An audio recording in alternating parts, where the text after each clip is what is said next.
Muy buenas tardes. Esta es una clase virtual asincrónica de la materia Historia de la Diplomacia de la carrera de Derecho y la carrera de Notariado de la sede central y de la sede de San Lorenzo de la Facultad de Ciencias Jurídicas y Sociales de la UNIBE, Universidad Iberoamericana, UNIBE. Entonces, hoy vamos a grabar una clase, la correspondiente al día martes 30 del mes de agosto, día de Santa Rosa, del año 2022. Perfecto. Vamos a intentar primeramente compartir pantalla, a ver si satisfacemos la curiosidad el requerimiento de alumnos en la clase pasada. Voy a intentar entonces a ver si podemos compartir la pantalla. Veremos. Bueno, un momentito. A ver. Bueno.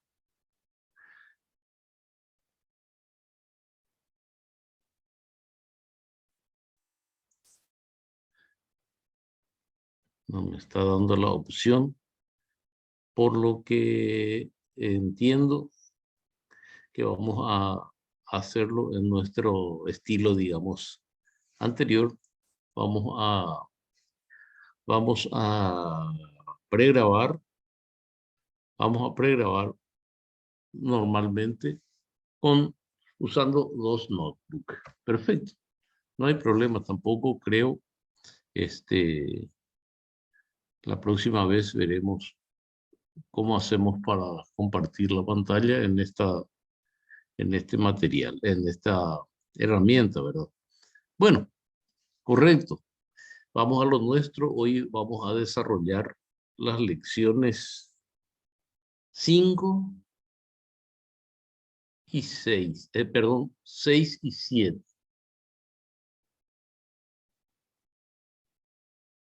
Bueno, vamos a repasar la lección 5 y 6 y nos adecuamos entonces nos adecuamos un momentito. Creo que ahora me está dando la opción de grabar. Voy a compartir. A ver. No. Recording tampoco. No. Bueno, entonces estaremos repasando la lección 5 y vamos a desarrollar también la lección 6. A posteriori, entonces vamos a retomar desde la próxima clase. Vamos a dar ya las dos lecciones 7 y 8 para entrar en ritmo. Ya les he habilitado en la plataforma las lecciones. Todas estas lecciones ya la tienen habilitada hasta la lección 7, 8 inclusive. Están también habilitados al día las tareas, los cuestionarios. Cualquier consulta, por favor, en mi correo, ¿verdad? En mi correo o en mi teléfono, que ustedes ya lo conocen. Les escribo nuevamente en el chat o cualquier cosa. Entonces, pueden recurrir a mí sin problemas.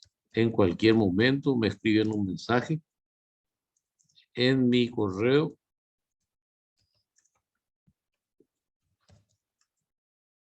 y yo les voy a responder. Historia de la diplomacia. Estoy muy contento porque hay una buena cantidad de alumnos. He visto que hay 43 alumnos o más, ¿verdad? Entonces, eso es alentador y sé que vamos a hacer una una buena cátedra vamos a desarrollar una buenas clases. Estamos como las estamos haciéndolo normalmente. Entonces acá ya tienen mi nombre, historia de la diplomacia, correo, celular y cualquier cosa en la mensajería también de mensajería o con foro de consultas de la plataforma. Por favor.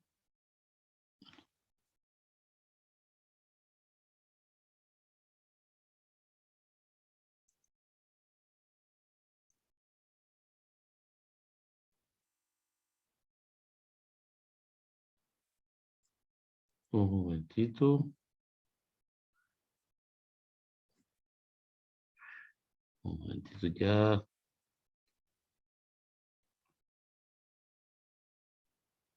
Salió un poco averiado nuestro mensaje. Historia de la diplomacia. Correo, celular, perfecto. O mensajería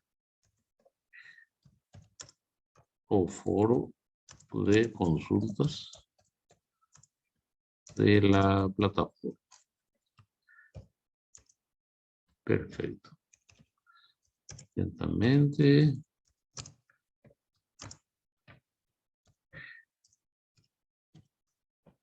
Ya estamos con ustedes en la clase propiamente dicha para ir desarrollando nuestra lección normalmente. Correcto. Ya está en el chat escrito. Perfecto. Ahora vamos a dar una lectura entonces de vuelta a la lección 5. La lección 5 de nuestra materia Historia de la Diplomacia. Pregunta 1. ¿Fruto de qué fueron las causas para que la estructura política administrativa del Imperio Bizantino se mantuviera organizada? A ver, un momentito. Correcto, seguimos grabando. Vamos a contestar esta pregunta. ¿Fruto de qué fueron las causas para que la estructura política administrativa del Imperio Bizantino se mantuviera organizada? Respuesta. El Imperio Bizantino se formó y evolucionó a partir de la ruptura del mundo romano en 395 después de Cristo. Tras la muerte de Teodosio I, el Imperio Romano se divide definitivamente en el Imperio Oriental o del Este o del Levante. Imperio Oriental con capital en Constantinopla, antes conocida como Bizancio. Constantinopla, Bizancio, y actualmente Estambul, ¿verdad? Y Arcadio como emperador, y el Imperio Occidental con Roma como centro y Honorio como emperador. Las causas para que la estructura política administrativa de Bizancio se mantuviera organizada fue el fruto de su acción diplomática. Pregunta número 2. ¿Con qué dinastía se asienta el reino franco? ¿Cómo fue el proceso? Respuesta. El reino franco se asienta con la dinastía merovingia, de donde derivan otros núcleos menores. El proceso no es pacífico ni coherente, en el sentido que los límites territoriales sufren permanentes transformaciones, divisiones o anexiones, debido a que los francos consideraban que los territorios eran de sus dominios particulares. No obstante, existía la conciencia del Regnum Francorum, los franceses, los galos o los francos.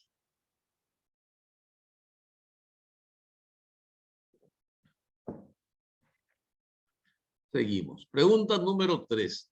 ¿Quién detiene en el año 732 el avance del Islam en el occidente? ¿A qué dinastía pertenecía? Respuesta. Pipino II de Eristal, 679 a 714, consigue mantener la unidad del reino franco. Le sucede en el cargo su hijo bastardo Carlos Martel, 714 a 741, quien afirma su prestigio frente a sus pares. En la batalla de Poitiers, en el año 732, Carlos Martel logra detener el avance del Islam en Occidente. Pertenecía a la dinastía merovingia. Muy bien. Seguimos. Pregunta número 4. ¿Quién fue el monarca quien dio el nombre a la dinastía reinante y elevó el reino de los francos a su más encumbrado prestigio y por qué? ¿Quién fue el monarca que dio el nombre a la dinastía entonces reinante y elevó el reino de los francos a su más encumbrado prestigio? ¿Y por qué? Respuesta. Carlomagno emperador, 768 al 814, fue el monarca quien dio el nombre a la dinastía reinante y elevó el reino de los francos a su más encumbrado prestigio, por la vastedad de sus territorios conquistados, como por las relaciones internacionales que mantuvo con soberanos distantes, como con los de otros credos religiosos. Carlomagno, emperador. Pregunta número 5. ¿Cuál es la frase que señala el pensamiento de Carlomagno cuando se dirige al Papa León III? Respuesta. La frase empleada por Carlomagno es: nuestra misión es defender por todas partes por medio de las armas y con ayuda del amor divino de la Santa Iglesia de Cristo contra los ataques de los paganos e incrédulos en el orden externo y fortalecerla en el orden interno mediante el acrecentamiento de la fe católica. Y a vos, Santísimo Padre, os corresponde, como antiguamente a Moisés, proteger a nuestro ejército con las manos levantadas hacia Dios, imploradas por vuestras oraciones, obtenga siempre y en todas partes la victoria sobre los enemigos de su santo nombre, y el nombre de nuestro Señor Jesucristo sea ensalzado en todo el mundo. Esa es la frase entonces de Carlomagno al dirigirse al Papa León III. Pregunta número 6. ¿Qué hecho implica el reconocimiento de la primacía papal sobre el poder secular? Luis el Piadoso, hijo primogénito del emperador Carlomagno, apartándose del consejo de su padre, es coronado por el Papa Esteban IV en los años 816-817 en Reims. Este hecho tiene importancia por cuanto implica el reconocimiento de la primacía papal sobre el poder secular, que es el poder laico no confesional. A través de una serie de sucesivos acuerdos se va operando la partición del patrimonio carolingio.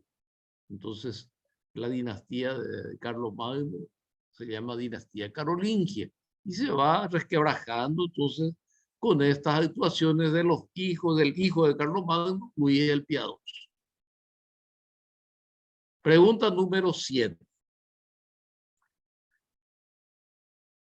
¿Qué influencia se hizo sentir en la cuenca del Mediterráneo a partir del siglo VIII?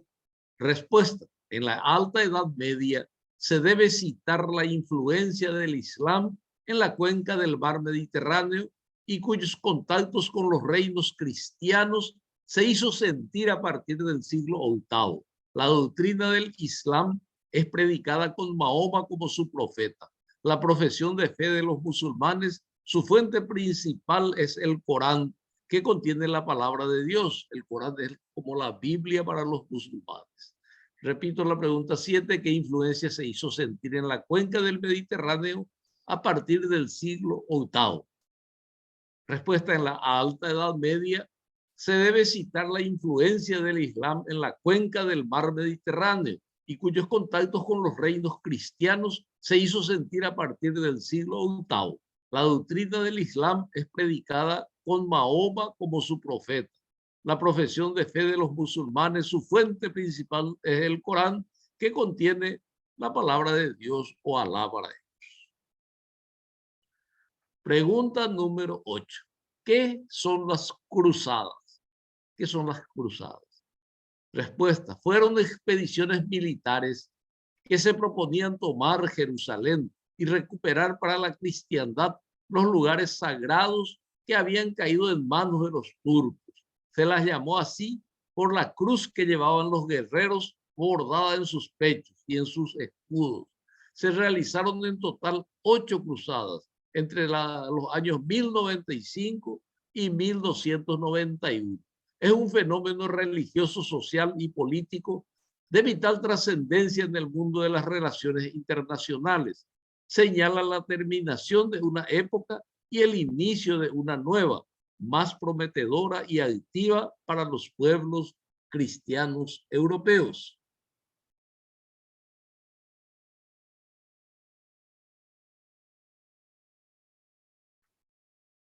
Pregunta número 9. ¿Cuál fue el resultado de las cruzadas y cuál fue su impulso vital? Respuesta. Solo en una época como en la Edad Media pudo llevarse a cabo una empresa bélica de tan largo aliento que sin embargo no llegó a ningún resultado positivo e inmediato. Sin embargo, el contacto entre Oriente y Occidente trajo el florecimiento del comercio marítimo y la adquisición por parte de los cristianos de un mayor refinamiento en las costumbres, favoreciendo el auge de una economía monetaria que elevó las clases sociales, especialmente la burguesía. La burguesía viene a ser, digamos, la sociedad media, no los muy pobres ni los muy ricos, la burguesía. Entonces le elevó su condición cultural principalmente y económica. El empobrecimiento de los señores feudales que abandonaron sus tierras permitió que el poder real volviera a consolidarse para la formación de nuevas naciones. Empezaron a decaer los señores feudales que eran como monarcas, como reyes dentro de su territorio, dentro de su propiedad, ¿verdad? Ejercían toda clase de poder dentro de ese feudo, pero después decayeron, se les fue otorgando mayor poder a las masas, a la burguesía, mayor poder económico, mayor poder cultural, de relacionamiento, y entonces va renaciendo el sentimiento nacionalista y se van formando las naciones, las ciudades, estados. Pregunta número 10. ¿Qué fueron las órdenes de caballería? Respuesta. Las órdenes de caballería eran una suerte de legiones de caballeros que obedecían sus propias reglas y principios y se consideraban independientes de toda autoridad real. Aunque aceptaban el magisterio del soberano pontífice, consideraban estar al servicio del credo cristiano, pero dirigidos y gobernados por sus propios jefes, a quienes ellos elegían. Unían el ideal religioso con el sentimiento romántico de la defensa del débil. Hacían votos de castidad, pobreza y obediencia. Llegaron a poseer territorios que administraban como bienes propios. Grandes territorios le pertenecían entonces a estas órdenes de caballería. Llegamos a la diapositiva que dice gracias y luego la siguiente, muchas gracias. Por lo tanto, hasta ahí llega la lección 5. Veremos o iremos ahora a la lección 6.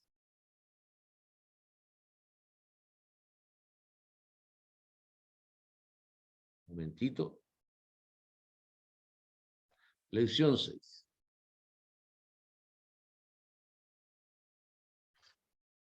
Muy bien.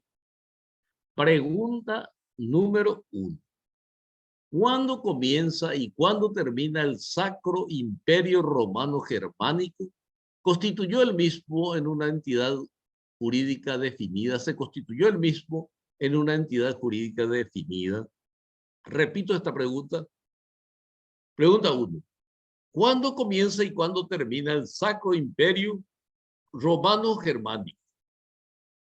¿Se constituyó el mismo en una entidad jurídica definida? Respuesta. El Sacro Imperio Romano Germánico, cuya existencia comienza en el año 800 y termina definitivamente en el año 1806, 1006 años duró este Sacro Imperio Romano Germánico. No constituyó realmente una entidad jurídica definida, ni territorial, ni políticamente. No obstante, duró más de un milenio, 6 años más que 1000 años. Muy bien, repito la pregunta 1. ¿Cuándo comienza y cuándo termina el Sacro Imperio Romano Germánico? Se constituyó el mismo en una entidad jurídica definida, romano desde Roma y germánico de la parte de Alemania, ¿verdad? Los germanos. Alemania, toda la zona, Austria, Alemania, Polonia, esa zona se llamaban la raza o los germánicos. Respuesta. El Sacro Imperio Romano Germánico, cuya existencia comienza en el año 800 y termina definitivamente en el año 1806, 1006 años de duración, no constituyó realmente una entidad jurídica definida, ni territorial, ni políticamente. No obstante, duró más de un milenio. Pregunta número 2. ¿En qué consistió la dinastía sajona? Respuesta. En 919, Enrique I es elegido rey de los francos, de los franceses, ¿verdad? Y de los sajones. Francia y los sajones, los que estaban hacia Inglaterra, más o menos más hacia Alemania, ¿verdad? Francos y sajones. Le sucede su hijo Otón I, el Grande, que es entronizado en Aquisgrán por los feudatarios laicos y los arzobispos. Su prestigio y poderío crecen, lo que facilita el camino a Roma para su coronación imperial en 962. Con este emperador que dio inicio a la dinastía sajona, también se inicia el Sacro Imperio Romano Germánico. Muy bien, ¿en qué consistió la dinastía sajona? Respuesta: en 919, Enrique I es elegido rey de los francos y de los sajones. Le sucede su hijo Otón I, el Grande, que es entronizado en Aquisgrán por los feudatarios laicos y los arzobispos. Su prestigio y poderío crecen, lo que facilita el camino a Roma para su coronación imperial en el año 962. Con este emperador que dio realmente inicio a la dinastía sajona, también se inicia o toma impulso el Sacro Imperio Romano Germánico, que había nacido en el año 800. Entonces, en el 962, 162 años después, empieza a tomar gran impulso el Sacro Imperio Romano Germánico. Pregunta número 3. Pregunta número 3. ¿El reinado de qué emperador señalaría el comienzo del poder papal en el orden internacional? Respuesta. El año 1049 fue consagrado en el año 1049 fue consagrado en Roma el Papa León IX. Su designación tenía origen en una asamblea de príncipes imperiales presidida por el emperador Enrique III. El reinado de señala el comienzo del poder papal en el orden internacional. El emperador Enrique III entonces le dio la preeminencia a los papas con poder sobre los reyes, ¿verdad?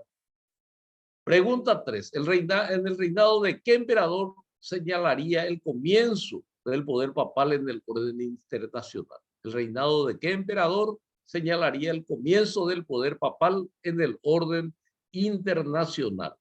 Respuesta: en el año 1049 fue consagrado en Roma el Papa León IX. Su designación tenía origen en una asamblea de príncipes imperiales presidida por el emperador Enrique III. El reinado de señala el comienzo del poder papal en el orden internacional. Pregunta número 4. ¿Cuáles son los principios rectores de una cristiandad pura y obediente, según el concilio de 1074, dirigida por el Papa Gregorio VII? Respuesta. En el concilio de 1074, dirigida por el Papa Gregorio VII, se aprobaron los principios rectores de una cristiandad pura y obediente. A saber, ningún clérigo podría obtener la dignidad eclesiástica por simonía, es decir, por compra del cargo mediante dinero. B, ningún clérigo podrá tomar mujer en lo sucesivo y el que tenga debe renunciar a ella o a su cargo eclesiástico. O sea, el celibato se empezó a imponer en el año 1074. Ya se impedía que los curas se casaran, ¿verdad? ¿Por qué? Porque eso atentaba contra el patrimonio de la iglesia, puesto que por sucesiones, por este patrimonio de las familias, atentaban contra el patrimonio central de la iglesia, ¿verdad? Por lo menos esa es la explicación económica que existe. La explicación religiosa, pues lo tienen los religiosos. Pregunta número 4, repito. ¿Cuáles son los principios rectores de una cristiandad pura y obediente según el concilio de 1074, dirigida por el Papa Gregorio VII? Respuesta.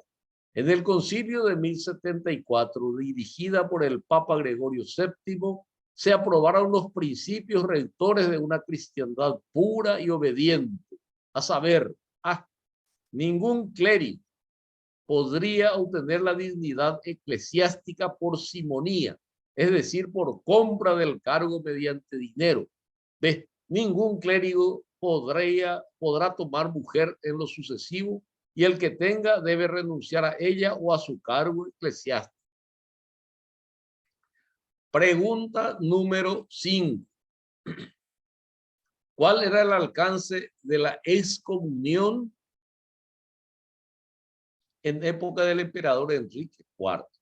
Respuesta. El alcance que la excomunión ejercía entonces implicaba la pérdida total del estado religioso del excomulgado, quedando fuera de la iglesia. Era más que la muerte civil y era inconcebible que un monarca o rey pudiera válidamente ejercer el cargo privado en su calidad de cristiano militante por la excomunión.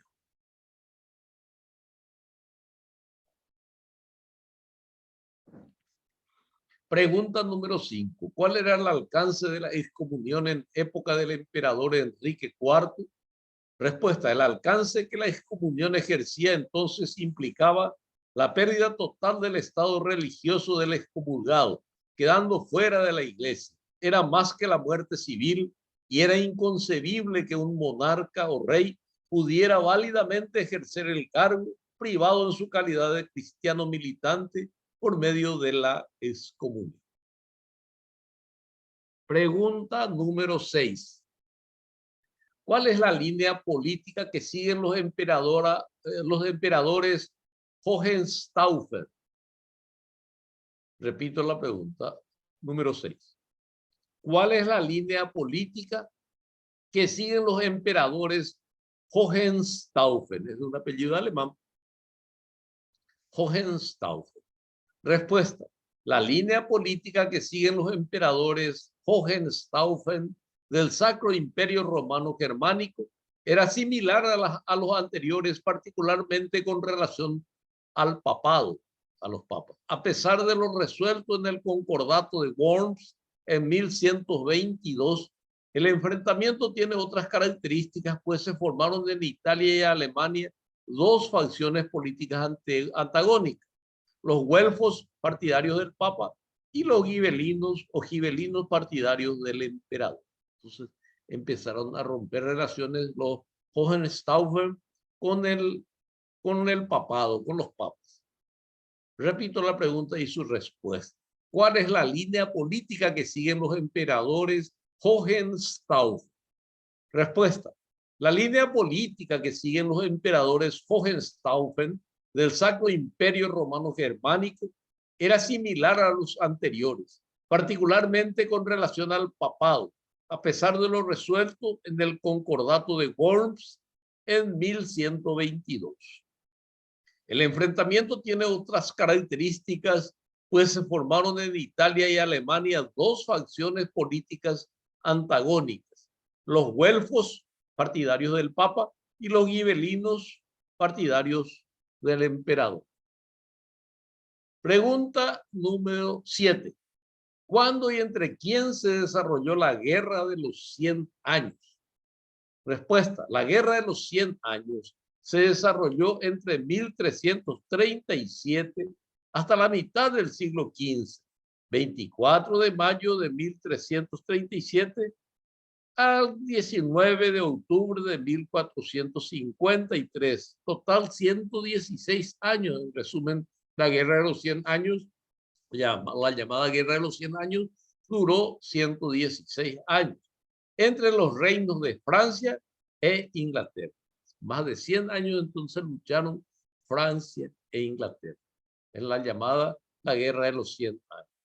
¿Cuándo y entre quiénes se desarrolló la Guerra de los 100 años? Respuesta: la Guerra de los 100 años se desarrolló entre 1337 hasta la mitad del siglo XV, 24 de mayo de 1337 al 19 de octubre de 1453. Es igual a 116 años entre los reinos de Francia e Inglaterra.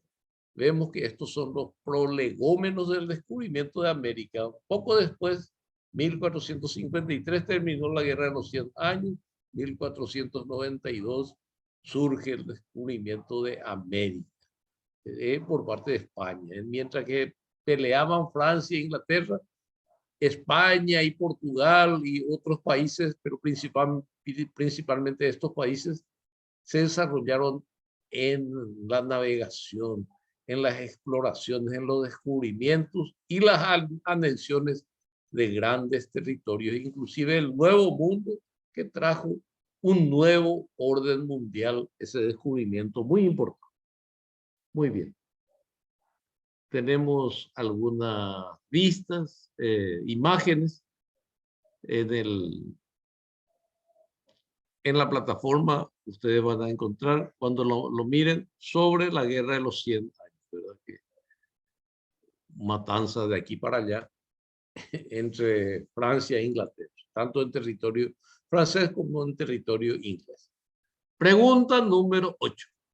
¿Cuál era el estado natural de las relaciones entre las entidades políticas del medioevo, tanto en lo externo como en lo interno? Respuesta: en lo externo como en lo interno era la guerra el estado natural de las relaciones entre las entidades políticas del medioevo. Medioevo es la Edad Media. Bueno, la pregunta dice: ¿cuál era el estado natural de las relaciones entre las entidades políticas del medioevo? Edad Media significa medioevo, tanto en lo externo como en lo interno. Respuesta: en lo externo como en lo interno era la guerra el estado natural de las relaciones entre las entidades políticas del medioevo, Edad Media. O sea, la guerra, el que tenía más fuerza de las armas, más ejército, más marina, ese dominaba, ¿verdad? No tanto la parte diplomática como actualmente el que tiene mejor diplomacia, el que tiene mayor poder económico, se va imponiendo a los demás, pero no tanto por la fuerza de las armas, excepto con la situación que estamos teniendo entre Rusia y Ucrania actualmente, que veremos en qué desemboca, si hay anexiones o no. Pregunta número 9. ¿A qué monarca se le llamaba el Hermoso y de quiénes se supo rodear? Respuesta: al monarca de la dinastía de los Capetos, que reinaba en Francia desde 1285. El mismo era culto y bello y tenía puntos de contacto con el Papa Bonifacio VIII. Se lo llamaba Felipe el Hermoso. Se supo rodear de los mejores juristas de la Universidad de París. Respuesta, entonces, pregunta número 9. ¿A qué monarca se le llamaba el Hermoso? ¿Y de quiénes se supo rodear? Respuesta: al monarca de la dinastía de los Capetos, que reinaba en Francia desde 1285. Esta persona era culta, era bella y tenía puntos de contacto con el Papa Bonifacio VIII. Se lo llamaba Felipe el Hermoso. Este monarca se supo rodear de los mejores juristas de la Universidad de París para su gobierno. Entonces, tenía buenos consejeros, buenos abogados, digamos, para aconsejar.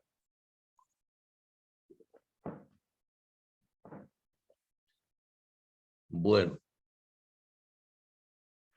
y tenemos en la plataforma, ustedes miran y le van a tener una imagen de Felipe el Hermoso. A ver si lo consideran ustedes así también a través del tiempo. De cualquier manera, está ahí una imagen. En aquel tiempo no había fotografías, solamente eran bocetos, eran dibujos, pinturas. Entonces, van a considerar si Felipe el Hermoso es hermoso. Bueno, pregunta número 10. ¿Cómo quedaba enunciada en las líneas generales de la diplomacia francesa que Luis XIV la haría valer siglos más tarde? Respuesta: en líneas generales, la diplomacia francesa y consecuentemente su política exterior quedaba enunciada como potencia continental al afirmarse dentro de sus fronteras naturales. Esa fue la orientación de una posición internacional que adoptó Francia y que el rey Luis XIV la haría valer siglos más tarde. Repito la pregunta 10. ¿Cómo quedaba enunciada en las líneas generales la diplomacia francesa que Luis XIV la haría valer siglos más tarde? Respuesta: en líneas generales, la diplomacia francesa y consecuentemente su política exterior quedaba enunciada como una potencia continental al afirmarse dentro de sus fronteras naturales. Esa fue la orientación de una posición internacional que adoptó Francia y que el rey Luis XIV, a quien se le conocía como el Rey Sol, la haría valer siglos más tarde. Muy bien, llegamos nuevamente a la diapositiva que dice gracias y luego a la siguiente que dice muchas gracias. Correcto. Veremos ahora nuestro famoso cuestionario para repasarlo un poco. Si me permiten unos minutos. Vamos a agrandar un poquito para facilitar la lectura. Perfecto.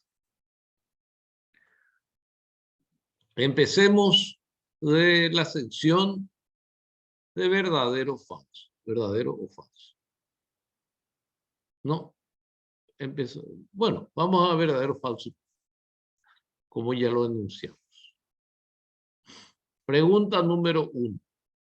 Gran Bretaña, consecuente con su larga tradición parlamentaria, internamente se encontraba consolidada, salvo en lo referente a sus relaciones con Irlanda, que si bien estaba envuelta por profundos resentimientos irreconciliables, no afectaba su política expansionista, que no reconocía más frontera que los mares de los 5 continentes. Su imperio colonial se encontraba consolidado con el apoyo de su indiscutible poderío naval, que le aseguraba la importación de toda la materia prima para su floreciente industria y abastecía sin competencia a todo el mundo. Trata de mantener el statu quo europeo frente al creciente empuje de las ideas liberales. Aseveración verdadera, respuesta verdadera.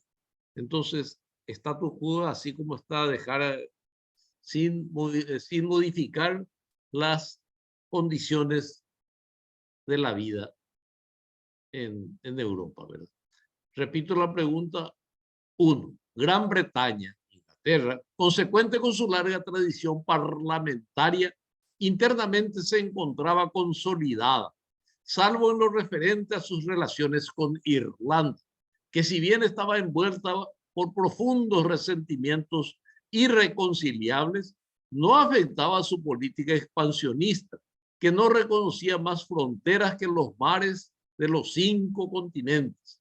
Su imperio colonial se encontraba consolidado con el apoyo de su indiscutible poderío naval, que le aseguraba la importación de toda la materia prima para su floreciente industria y abastecía sin competencia a todo el mundo.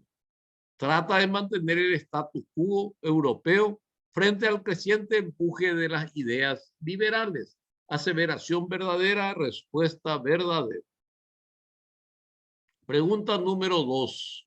Con el propósito de ir postergando la unificación de la nación alemana, pues las dos potencias, Austria y Prusia, interesadas en absorber los despojos del Sacro Imperio Romano Germánico, no se avenían a compensar sus pretensiones. Como transacción quedó constituida la Confederación Germánica. Aseveración verdadera, respuesta verdadera. Repito, con el propósito de ir postergando la unificación de la nación alemana, pues las dos potencias, Austria y Prusia, interesadas en absorber los despojos del Sacro Imperio Romano Germánico, no se avenían a compensar sus pretensiones. Como transacción quedó constituida la Confederación Germánica. Aseveración verdadera, respuesta verdadero.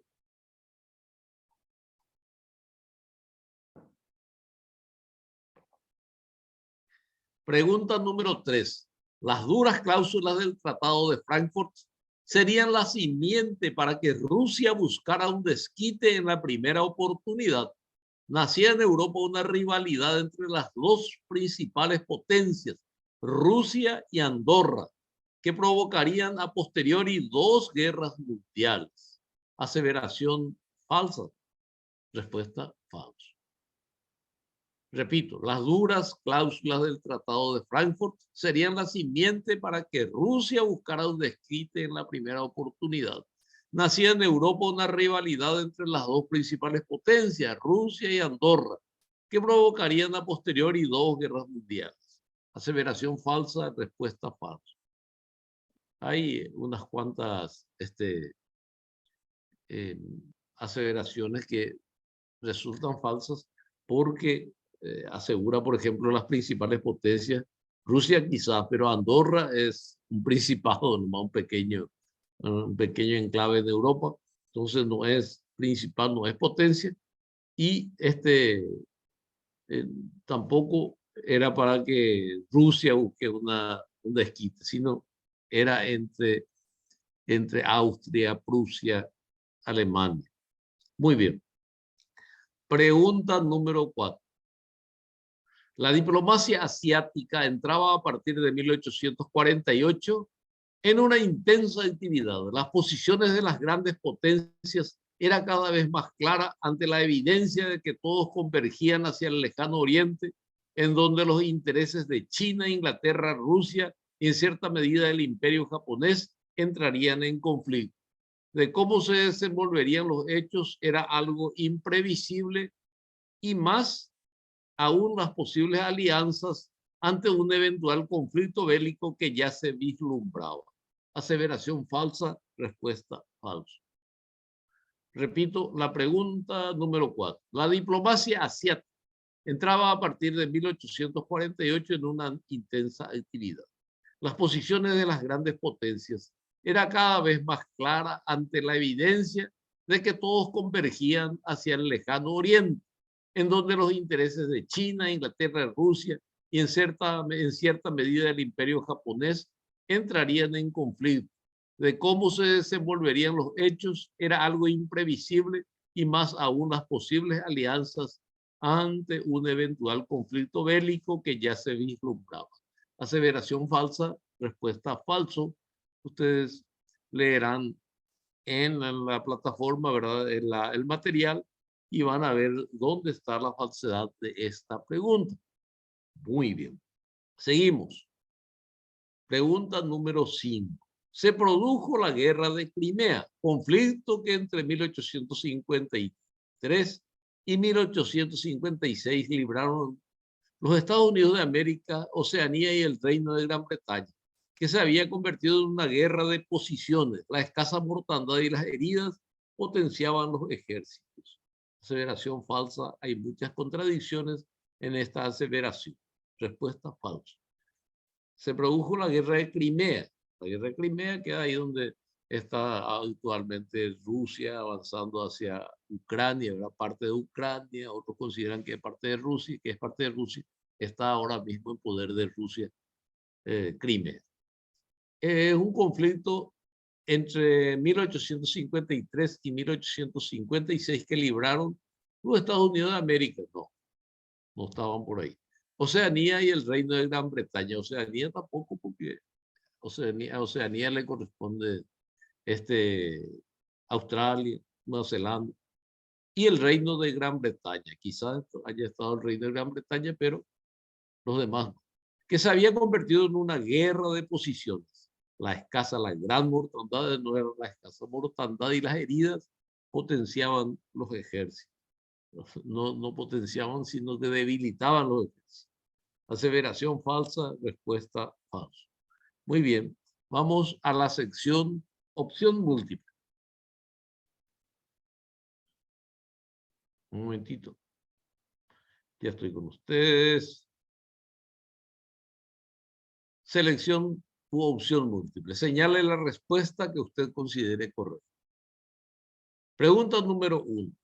Los autores de los acuerdos de Viena de 1815 trataron de dejar sentadas las bases para obtener un relativo equilibrio de fuerzas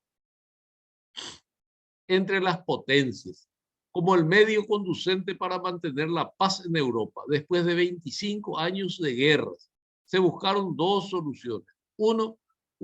La primera, asegurar la continuidad de los regímenes dinásticos anteriores basados en un supuesto legitimismo. Y dos, crear un mapa político europeo con un criterio tan arbitrario como el primero. Una comisión de estadística dividió el mapa de Europa aritméticamente, distribuyendo territorios y habitantes en forma indiscriminada, sin tener en consideración diferencias lingüísticas, de raza, tradición o religión, y las opciones de respuesta. Primera opción, obtener un relativo equilibrio de fuerzas en Europa. Segunda opción, obtener un definitivo equilibrio de fuerzas en Europa. Tercera opción, obtener un relativo desequilibrio de fuerzas en Europa. Cuarta opción, obtener un definitivo desequilibrio de fuerzas en Europa. Y quinta opción, obtener un resonante equilibrio de fuerzas en América. La respuesta correcta en este caso es obtener un relativo equilibrio de fuerzas en Europa. Repito, la pregunta número 1. Los autores de los acuerdos de Viena de 1815 trataron de dejar sentadas las bases para obtener un relativo equilibrio de fuerzas entre las potencias, como el medio conducente para mantener la paz en Europa. Después de 25 años de guerras, se buscaron dos soluciones. La primera, asegurar la continuidad de los regímenes dinásticos anteriores basados en un supuesto legitimismo. O sea, legitimación, ¿verdad? Y segunda respuesta sugerida, crear un mapa político europeo, un nuevo mapa político europeo con un criterio tan arbitrario como el primero. Una comisión de estadística dividió el mapa de Europa aritméticamente, distribuyendo territorios y habitantes en forma indiscriminada, sin tener en consideración diferencias lingüísticas, de raza, tradición o religión. Para la respuesta correcta, obtener un relativo equilibrio de fuerzas en Europa. Las respuestas incorrectas en este caso son obtener un definitivo equilibrio de fuerzas en Europa, obtener un relativo desequilibrio de fuerzas en Europa, obtener un definitivo desequilibrio de fuerzas en Europa y obtener un resonante equilibrio de fuerzas en América. Repito, la respuesta correcta en este caso es obtener un relativo equilibrio de fuerzas en Europa.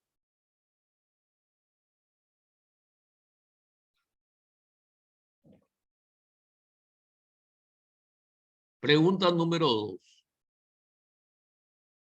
Transformó el mar Mediterráneo en la gran vía marítima de Europa hacia el lejano oriente.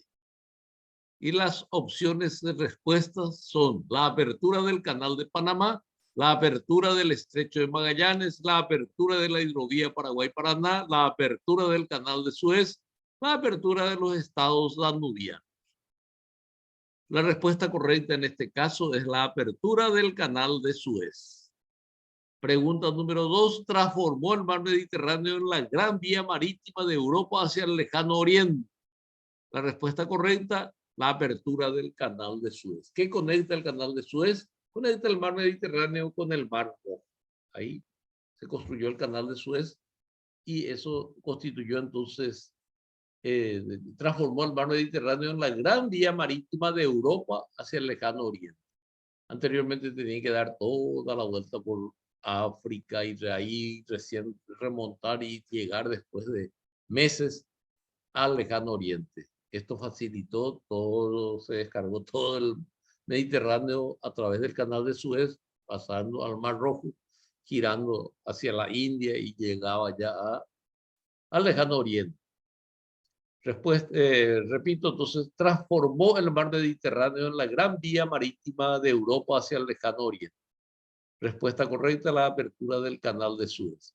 Respuestas incorrectas en este caso, la apertura del canal de Panamá, la apertura del estrecho de Magallanes, la apertura de la hidrovía Paraguay-Paraná y la apertura de los estados danubianos. La respuesta correcta, la apertura del canal de Suez. Continuamos. Pregunta número 3. El nombramiento del presidente del Consejo de Ministros y ministro de Relaciones Exteriores del Reino de Prusia en 1862 señala el momento preciso en que esta persona toma a su cargo la dirección de la política internacional, no solo dentro de Prusia, sino en el seno de la Confederación Germánica, donde impone a sus pares los criterios de su propia política, que no era otra sino la reunión de todos los estados germánicos que integraban la Confederación en la Gran Alemania, bajo la dinastía prusiana de los Hohenzollern. Sistema absolutista, conducción de la acción diplomática sin vacilaciones y con energía. Esta influyente persona fue. Las opciones de respuesta: John de Gran Bretaña sin tierra, Otto Eduardo Leopoldo Bismarck, Leopoldo Fortunato Galtieri de Buenos Aires, Sergio Cubilla el Magnífico de Hohenzollern, Federico Guillermo III de Hohenzollern. La respuesta correcta, Otto Eduardo Leopoldo Bismarck. Otto Eduardo Leopoldo Bismarck. Repito la pregunta número 3. El nombramiento del presidente del Consejo de Ministros y ministro de Relaciones Exteriores del Reino de Prusia en 1862 señala el momento preciso en que esta persona toma a su cargo la dirección de la política internacional, no solo dentro de Prusia, sino en el seno de la Confederación Germánica, donde impone a sus pares los criterios de su propia política, que no era otra sino la reunión de todos los estados germánicos que integraban la Confederación en la Gran Alemania, bajo la dinastía prusiana de los Hohenzollern, sistema absolutista, conducción de la acción diplomática sin vacilaciones y con energía. Esta influyente persona fue, la respuesta correcta, Otto Eduardo Leopoldo Bismarck. Las respuestas incorrectas en este caso son John de Gran Bretaña sin tierra, Leopoldo Fortunato Galtieri de Buenos Aires, Sergio Cubilla el Magnífico de Hohenzollern, Federico Guillermo III de Hohenzollern. La respuesta correcta, Otto Eduardo Leopoldo Bismarck, en este caso. Seguimos. Pregunta número 4. Por un tratado firmado el 8 de junio de 1833 entre los plenipotenciarios rusos y otomanos, el zar Nicolás I obtiene el mayor de sus triunfos diplomáticos sin haber recurrido a las armas. Nos referimos al, y las opciones de respuestas: Tratado de los Balcanes, segunda opción, Tratado de la Triple Alianza, tercera opción, Tratado Unkian-Ikelési, cuarta opción, Tratado de Letrán, quinta opción, Tratado de Viena. La respuesta correcta en este caso, Tratado Unkian-Ikelési. Repito la pregunta número 4. Por un tratado firmado el 8 de junio de 1833 entre los plenipotenciarios rusos y otomanos. Rusos de Rusia, otomanos son los turcos, turcos otomanos, ¿verdad? Muy bien. El zar Nicolás I obtiene el mayor de sus triunfos diplomáticos sin haber recurrido a las armas. Nos referimos al, y la respuesta correcta, Tratado Unkian-Gelesi. Las respuestas incorrectas en este caso son Tratado de los Balcanes, Tratado de la Triple Alianza, Tratado de Letrán, Tratado de Viena. La respuesta correcta, repito, Tratado Unkian-Gelesi. Muy bien. Pregunta número 5.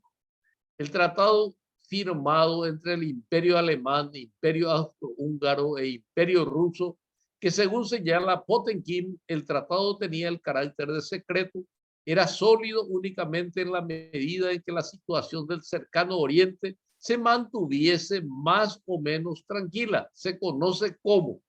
Y las opciones de respuestas son: primera, el acuerdo de los tres reyes. Segundo, el acuerdo de los tres chiflados. Tercero, el acuerdo de los tres alegres compadres. Cuarto, el acuerdo de los tres grandes líderes. Quinto, el acuerdo de los tres emperadores. La respuesta correcta en este caso, el acuerdo de los tres emperadores. Pregunta número 5. El tratado firmado entre el Imperio Alemán, el Imperio Austrohúngaro y el Imperio Ruso, que según señala Potemkin es un autor y un historiador, el tratado tenía el carácter de secreto. Era sólido únicamente en la medida en que la situación del cercano Oriente se mantuviese más o menos tranquila. Se conoce como, y la respuesta correcta, el acuerdo de los tres emperadores. Las respuestas incorrectas en este caso, el acuerdo de los tres reyes, el acuerdo de los tres chiflados, el acuerdo de los tres alegres compadres, el acuerdo de los tres grandes líderes. La respuesta correcta, repito, el acuerdo de los tres emperadores. Muy bien, hasta acá el desarrollo de esta clase virtual asincrónica que corresponde al día martes 30 de agosto del año 2022. Les doy el agradecimiento correspondiente y espero que les sea útil el material que tienen en plataforma, los cuestionarios, las tareas que van desarrollando para absorber, para aprender algo de nuestra querida materia Historia de la Diplomacia. Muy bien, muchas gracias y será hasta la próxima oportunidad.